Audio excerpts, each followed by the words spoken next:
Compulsory చూస్తాను. గుంటూరు కారం is ఇట్టు. ఎందుకంటే అలాంటి ఎలివేషన్ బీడీ పట్టుకుంటేనే తగలబడిపోయింది రికార్డులు.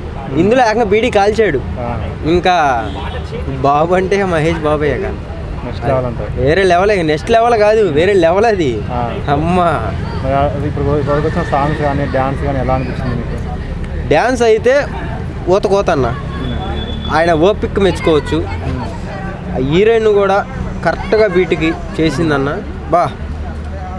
సూపర్. చేపించిన డైరెక్షన్ మాత్రం ఇంకా సూపర్. శ్రీలీల బాగా చేసిందా, మహేష్ బాబు బాగా చేసిందా? ఇద్దరు సమానంగా చేశారన్న.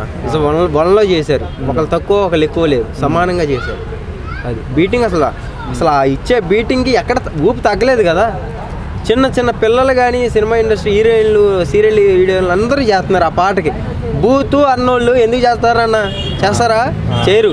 ఫోన్లోనే నీకు ఆ రకంగా బీటు జనాల్ని ఆహించుకుందంటే థియేటర్లో ఇంకే రేంజ్లో ఉంటుంది, ఏ లెవెల్లో ఉంటుంది. ఇంకా సాంగ్ వచ్చినప్పుడు థియేటర్లో రెస్పాన్స్ మరి మామూలుగా ఉండదన్న. చిన్నపిల్లల దగ్గర నుంచి మొత్తం అందరూ సీట్లో లేకుండా ఎదరికొచ్చి డ్యాన్స్లు వేస్తారు. పరదాలు తిరిగిపోతాయి. అబ్బా లెవెల్లో మామూలుగా కాదు. ఇక బస్తాలు ఎగురుతాయి కాగితాల పైకి.